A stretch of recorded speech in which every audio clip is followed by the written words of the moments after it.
बेटी का विवाह करते हैं ना तो सोच समझ के करते हैं। उनको ये मालूम नहीं कि लड़का गलत निकल जाएगा, ये इसको दुख प्रदान करने वाला निकलेगा। पर आज माँ की दुआ है, पिता की दुआ है, सखियों की दुआ है, और आज सभी ने आशीर्वाद दिया कि बीते तेरे जीवन की घड़ियां आराम की ठंडी छाँव। तू यहाँ पर भी खेत नहीं गई, वहां पर भी खेत नहीं जाए। जिस प्रकार मरने वाला, जिस प्रकार पिता ने तुझे पाला, ऐसा ही तेरा जीवन हो। और आखिर में एक बात हो रहा है, कांटा भी ना चुभने पाए मेरी लाडली तेरे पाँव में। उस द्वार से भी दुख दूर रहे, जिस द्वार से तेरा द्वार मिले। बाबुल की दुआएं लेती जा तुझको सुखी संसार में। ज्यादा विदाई का आपको भी नहीं ले जाना चाहता, बस पार्वती माता को आज यहाँ से विदा कर रहे हैं। हिमाचल राजा शंकर भगवान को छोड़ने के लिए आया है, और उसी समय एक डोली है। पार्वती माता को बिठाने के पहले आज मीना दौड़ती हुई आई है, और मीना ने क्या ज्ञान दिया है।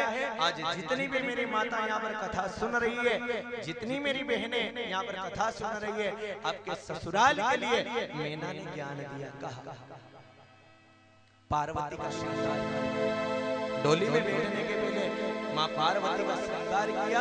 आज मांग पार्वती माता ने भरी है, और आज सबसे पहले मीना ने एक ही बात कही कि देख बेटा, आज तेरे जीवन गृहस्थ में तो प्रवेश कर रही है, पर माँ की बात को मान लेना, क्योंकि सबसे पहला गुरु है तो माँ और बाबा है। सभी लोग इस शिव पुराण के अनुसार आपकी धर्म पत्नी हो, चाहे किसी प्रकार की अपनी बेटी विदा होती हो, तो हर माँ का कर्तव्य है कि बेटा जो आज मैं तुझे ज्ञान दे रही हूँ, उस प्रकार ज्ञान के आदर्श पर चलना।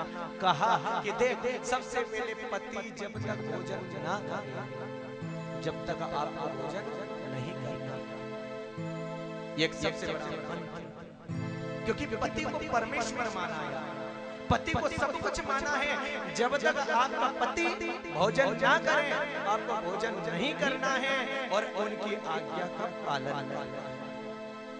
इसके बाद में कहा कि देख बेटा, तेरा विवाह हो जाए तो कभी भी द्वार पर खड़ी नहीं रहना, सबसे पहला मंत्र।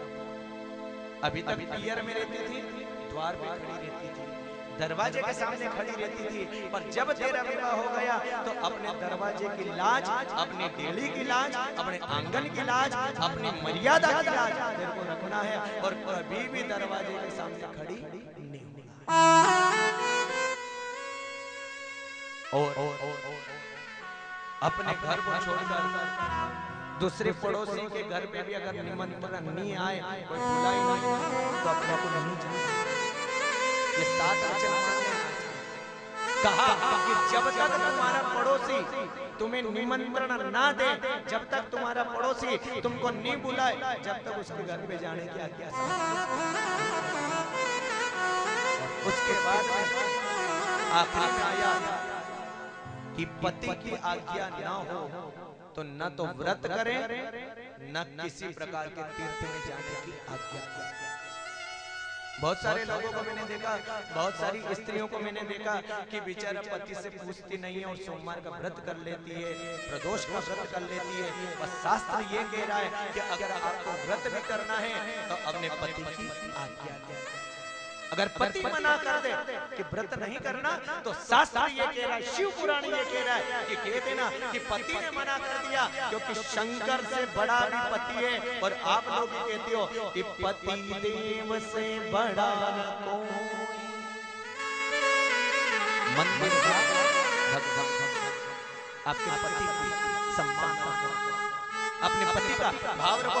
मैं मानता हूँ कि घर में लड़ाइयाँ होती है, मैं मानता हूँ कि घर में झगड़े होते हैं, परंतु पति पत्नी में इतना प्रेम होना चाहिए कि अगर एक घड़ी भी बीत जाए तो पत्नी को भी हार मान करके बात कर लेना चाहिए, और अगर एक घड़ी और ज्यादा बीते तो पति को भी हार मान करके बात कर लेना चाहिए। ऐसी स्थितियां हैं। आज पार्वती माता को और ज्ञान दिया कि अगर मान लो तुम्हारे पास में पैसा ना हो, तुम्हारे पास में धन ना हो, तुम्हारे पास में दौलत ना हो, तो कभी भी अपने पति से मांग नहीं करना चाहिए। किसी स्त्री को मत तो आज आके दो सोने का पेंडल लाओ, बापड़ा कहां से लाएगा, हाथ की चूड़ियां लाओ, कहां से लाएगा। और ये लक्षण नहीं है। मैंने आपको कह दिया कि पति की सेवा करते रहो, मांग भरते रहो, हाथ में चूड़ी धारण करते रहो, बिछुड़ी को धारण करते रहो। ये समझ लेना, अगर पति का प्रेम मिलता रहे तो 16 श्रृंगार आपके कम पड़ जाएंगे। ये श्रृंगार पर कम नहीं है मेरे भगवान। आज यहाँ पर अगर मान लो तीर्थ में जाने का मौका है, पैसा कम है, तो धर्म पत्नी का लक्षण है कि अपने पति को पहुंचाए, पर जैसे ही पति को पहुंचाए एक थाली के अंदर उनके चरण रखे पति, और चरण को रखने के बाद में उनका पूजन करें। पूजन रखने के बाद में जो जल से चरण को धोया, उस चरण का जल ले और जल लेकर के पान करें और कहते पतिदेव अपने पास में पैसा नहीं है, पर आपको मैं प्रणाम कर रही हूँ, आप तीर्थ में जाओ, अगर आप तीर्थ में चले गए, आपका मैंने चरणामृत पी लिया, तो आधा पुण्य मेरे को मिलने में देर नहीं लगेगी। बोलो हर हर। पति की इच्छा ना हो तो व्रत ना करें, पति की इच्छा ना हो तो उपवास ना करें, और अगर पति की इच्छा ना हो तो मायके में भी न जाए। ये शास्त्र कह रहा है। आज यहाँ पर एक इतना बड़ा इतना अच्छा एक वर्णन आता है कि देखो पति कोई भगवान समझे, वो बुरा हो भला हो रोगी हो कुरूप हो। बहुत सारे लोग कहते हैं कि मेरे को पति तो काला मिल गया, नहीं कोई ऐसी कोई बात नहीं है। अगर आपका पति काला भी है, भगवान ने दो ही प्रकार के रंग दिए, एक गोरा रंग और एक काला रंग, पति को ही परमेश्वर समझे, ये शास्त्र कह रहा है। और रामचरितमानस में भी पति की उपमा दी, कहा ऐसे ही पति करके अपमाना,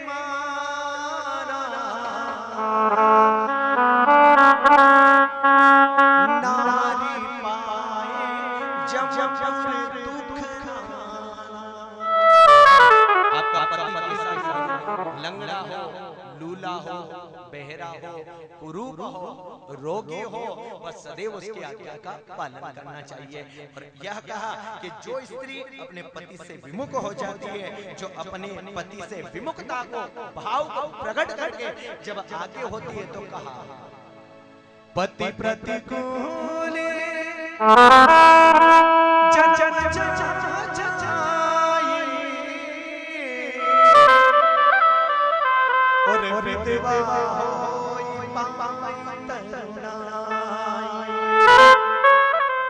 जो स्त्री दूसरे पुरुष को सुंदर रूप में देखकर अपने पति को छोड़ देती है, ध्यान से कथा को सुनना। मेरा भगवान कह रहा है कि जिस स्त्री ने अपने पति को छोड़ा, जवानी में उसको विधवा बनना पड़ता है। इसका शास्त्र ये कह रहा है कि सदैव उन प्रभु का चिंतन करते हुए प्रभु की मर्यादा को याद रख करके गए। आज मेरे भगवान शिव और शिवा को यहाँ से विदा हो रही है, हम लोग भी प्रणाम करें। मंगलम भगवान। और आज शंकर भगवान जब जाने लगे हैं तो मीना भी रो रही है, और एक करुण पुकार करके हिमाचल राजा ने कहा यूं ही पलकों में बैठी रहो, यूं ही पलकों में बैठी रहो, आज जाने की जिद देना, आज जाने की जिद देना।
तुम ये कह दो जरा ना रोके तुझे, तुम न कह दो जरा यूं न रोके तुझे, जा जा उठ जा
जितने भी बाराती आए सबको श्रीफल देकर दक्षिणा देकर उनको विदा किया।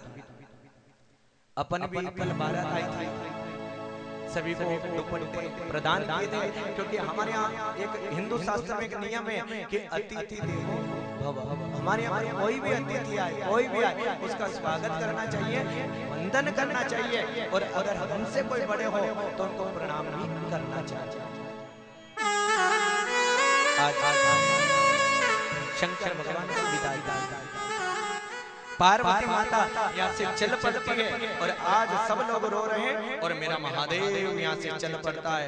एक बार आदर के साथ महादेव का यह विवाह पूर्ण होता है। और जब मेरे शंकर भगवान जाने लगे, कथा को थोड़ा सा पीछे ला, शंकर भगवान ने कहा कि विदाई तो हो गई पर मेरी एक चीज रह गई, उसको लेना पड़ेगा मेरा। शंकर भगवान से आज सब लोगों ने कहा कौन सी चीज रह गई? शंकर भगवान ने कहा कि मेरा नाग तो मंडप में ही रह गया। और जैसे ही शंकर भगवान आए उस नाग को लिया, और आज तक वो रीति चलती आ रही है कि जैसे ही लाड़ा यहाँ से जाता है तो अपन तनी तोड़ाते ना मंडप की। उसका यही अर्थ है कि मेरे शंकर भगवान ने नाग को पुनः लिया और यहाँ से जब जाने लगे तो आज तक वो सिद्धांत चल रहा है कि जैसे ही दूल्हा और दुल्हन की विदाई होती है तो एक पत्ता तोड़ करके चल चल चल। शंकर भगवान आज जैसे ही अपने कैलाश धाम पर आए, सब लाड़ी के मन में आता होगा कि बड़ा सा महल होगा, सब लाड़ी के मन में आता होगा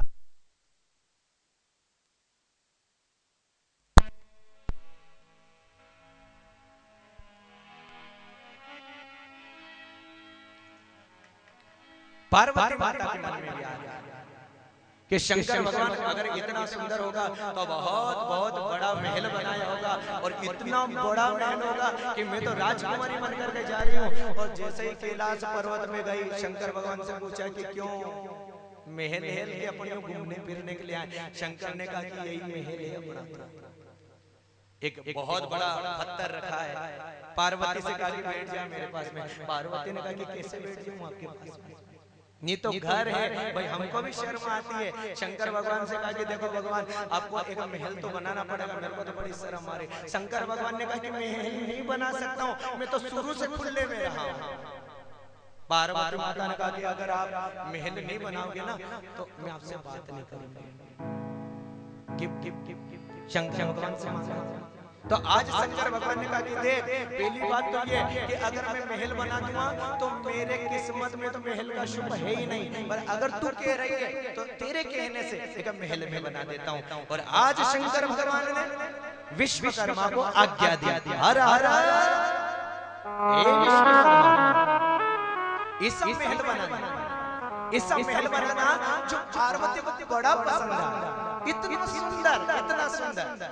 विश्वकर्मा ने आज शंकर भगवान को प्रणाम किया। शंकर भगवान बिल्कुल मैं ऐसा महल बनाऊंगा जो अभी तक किसी का भी महल नहीं हो। और ध्यान रख लेना, कोई व्यक्ति कोई काम नहीं करता है, नहीं करता है, नहीं करता और करता है तो उसको बहुत सुंदर काम चाहिए। शंकर भगवान ने कहा कि मेरा महल इतना सुंदर।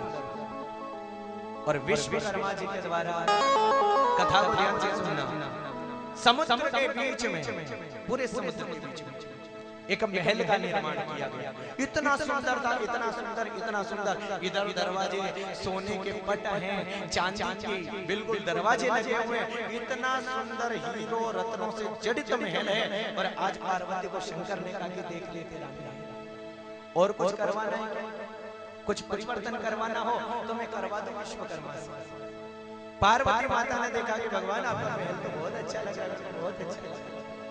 अब पार्वती माता ने कहा कि ऐसे प्रवेश नहीं करेंगे, कम से कम सत्यनारायण भगवान की कथा, कम से कम थोड़ा बहुत वास्तु तो करवा ले। कोई ब्राह्मण को बुलाओ, अच्छा विद्वान हो, उससे विद्वान को बुला करके मैं भी इस महल में बैठूं और आप भी मेरे साथ में बैठो, आहुति दो और इस घर में वास्तु करके प्रवेश करो। नियम है, ध्यान से सुन लेना। आज के जमाने में लोग क्या करते हैं, घर को बनाते हैं 30-40 लाख, 50 लाख, 60 लाख, 70 लाख का, पर जब उसका वास्तु आता है ना तो सिर्फ कन्या जी पूरा। ये मेरे स्वार्थ बस नहीं कह रहा हूँ, पर ध्यान से सुन लेना। घर का वास्तु पूरा विधान से करना चाहिए, क्योंकि घर का अगर आपने वास्तु नहीं कराया तो 10 प्रकार के दोष होते हैं। रजत, ताम्र, त्रप्पु, शिशक, कांच, लोह। फिर आप कहोगे इस घर में तो मेरे को आनंद नहीं आता, इस घर में कोई ना कोई बीमार होता रहता है। तो आपसे मेरा नियम है कि अगर आप घर बनाओ तो वास्तु जरूर करवाना।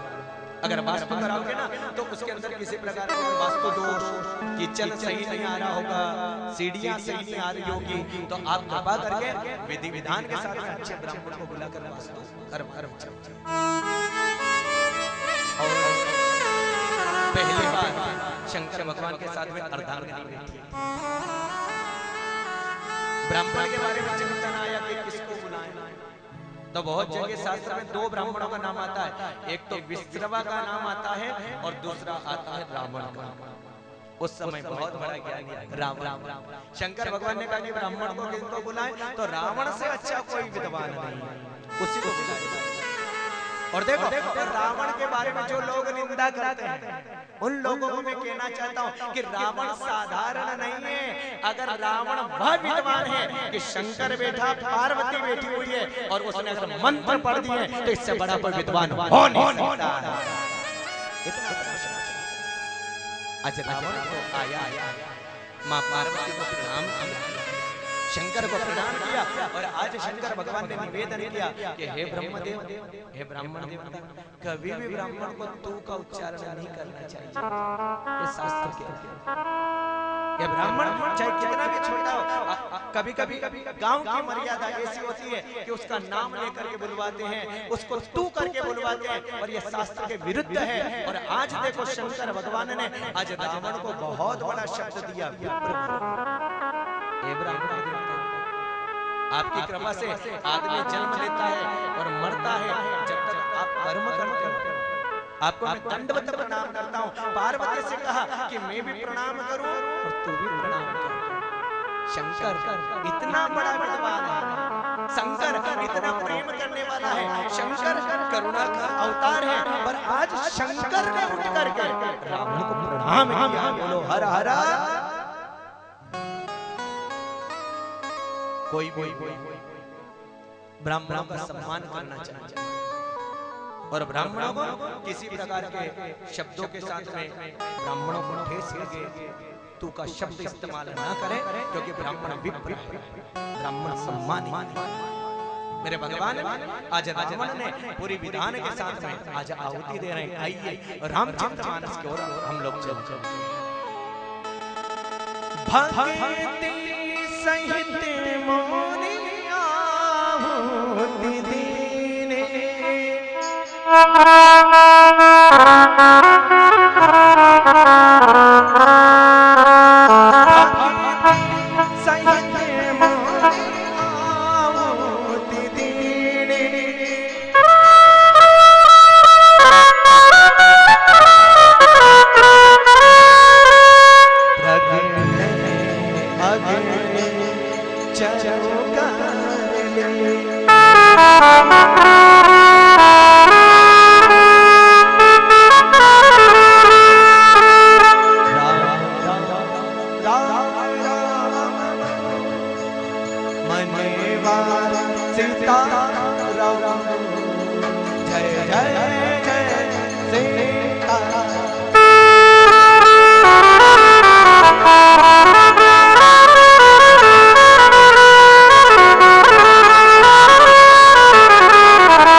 शंकर भगवान आहुति दे रहे हैं। और देखो आहुति दो ना तो बहुत सारी मैंने माताओं को देखा, क्योंकि मैं तो वास्तु करवाता हूँ, यज्ञ करवाता हूँ, मैंने देखा बेचारा लाड़ा एक आहुति दे से वो चुपचाप ऐसे बैठे।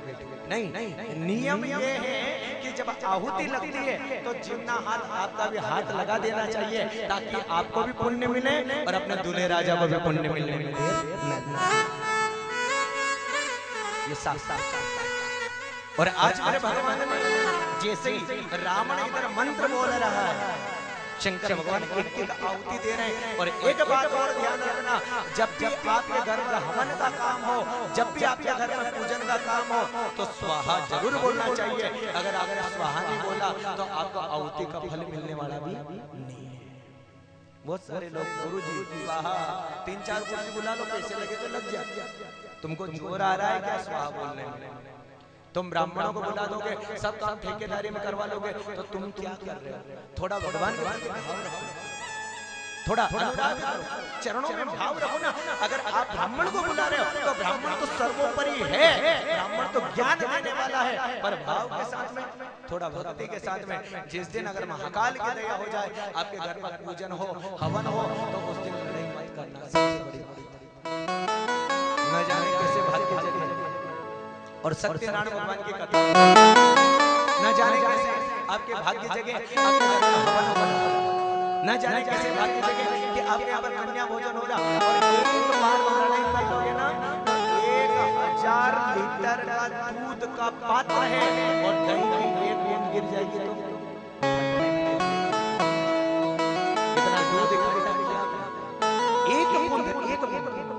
एक बूंद अगर दही की डाल दी, एक बूंद नींबू की डाल दी और जैसे ही डाली ये दूध फटने में देर करेगा। मेरा महाकाल यहाँ से जाने का देर नहीं करेगा। और आज रावण ने विधि विधान के साथ में आज महल का पूजन कराया। ब्राह्मण देवता बड़े अच्छे हैं। रावण ने जब कार्य कर दिया, आरती कर दी, पूर्णाहुति हो गई, रावण ने कहा कि भगवान अब मैं जाऊं। पार्वती माता ने कहा कि नहीं ऐसे नहीं जाना, इनको कुछ दक्षिणा दो। बिना दक्षिणा के अगर गुरुजी हमारे यहाँ से चले गए, और ध्यान देना कभी भी दक्षिणा का विषय आए, ये मत समझ लेना कि मैं यज्ञ करूंगा और दक्षिणा का विषय कर रहा हूँ। और जो शास्त्र में आया है, कभी भी ब्राह्मण की दक्षिणा नहीं रोकना चाहिए। कार्य हुआ कि दक्षिणा देने में देर नहीं करना चाहिए। एक ग्रहण काल अगर निकल जाता है, जो अथर्वशील ग्रहण चल रहा है, अगर आपने एक ब्राह्मण की दक्षिणा रोक ली और अगर मान लो एक सूर्य ग्रहण निकल गया, एक चंद्र ग्रहण निकल गया, तो समझ लेना कि 10 गुना दक्षिणा बनने में देर नहीं लगेगी। और आपने दक्षिणा नहीं दी तो आपके पाप की भागीदारी बनने में देर नहीं लगेगी। भगवान कहते हैं, शंकर भगवान ने कहा कि मांगो रावण आप। अगर आप बोल दोगे तो अच्छा रहेगा। मान लो हमारी इच्छा है कि 11,000 रुपए दें, हमारी इच्छा और कुछ देने की है। शंकर भगवान ने रावण ने कहा कि देख लो बाप हिसाब से जो देना हो। शंकर भगवान ने कहा कि बोलना पड़ेगा। पार्वती भी वहां पे मस्का कह रही है कि नहीं नहीं बोलना पड़ेगा गुरुजी, ऐसा थोड़ी अच्छी पूजा करें पाठ करें पढ़ाना अच्छा लगता जो देना। रावण ने कहा कि अगर आप नहीं मांग रहे हो ना भगवान तो बुरा तो नहीं मानोगे। शंकर भगवान ने कहा कि काय का बुरा मानोगे, आपने पूजा करी, आप हमारे घर में ब्राह्मण बनकर आए। तो शंकर भगवान के सामने आज रावण ने कहा कि जो मैं मांगूंगा वो दोगे कि नहीं दोगे। पहली बात शंकर ने कहा कि ये कौन सी बात है, हम खुद कह रहे हैं अगर जो तू मांगेगा वो देने में देर नहीं करेंगे। तो शंकर भगवान ने कहा, आज शंकर भगवान के कहने से रावण ने कहा कि भगवान अगर आप देना चाहते हो तो ये लंकेश, ये रावण आज आपसे मांग रहा है कि जिसका मैंने वास्तु किया वही घर मेरे को दे दो। आपने कहा मैंने तो बोला नहीं। और अगर आप कहते हो ना कि क्या मांगना तो आपका घर मेरे को बहुत अच्छा लगा, आपका महल मेरे को अच्छा लगा, आप तो मेरे को ये दे दो। शंकर भगवान ने पार्वती को कहा कि हो गया क्या? मैंने कहा था ना अपन तो खुलने मिलने वाले, तू नहीं मानी। अब बोल अब क्या करना है, देना कि नहीं देना तू जाने, तेरी लीला जाने। पार्वती माता ने कहा कि अब ऐसा है तो देना तो पड़ेगा। और उसी समय आपको बता दूं उस महल का नाम हुआ लंका। ये जो लंका थी ये मेरे महाकाल की थी, ये मेरे भोलेनाथ भगवान की थी। और सहजता के साथ में मेरे महाकाल को मुंह पे सैलूट नहीं आया। पार्वती से कहा कि उठ और अब ब्राह्मण को प्रणाम कर, दक्षिणा दे दी इनको एक बार और वंदन कर। आज पति और पत्नी ने लंकेश को प्रणाम किया है और मेरा महादेव यहाँ से जाने में देर नहीं करता। बोलो हर हर। और आनंद के साथ में भगवान की कृपा से आज जैसे मेरे महादेव आज गए हैं और आज कैलाश पर्वत पर जाकर मेरे महादेव ने डमरू को बजाया। किनको बजाया? डम डम डम। और जैसे ही डमरू बजा तो सब लोगों ने कहा ए बाबा डमरू वाले नाचो ना हमारे अंगना, बाबा डमरू वाले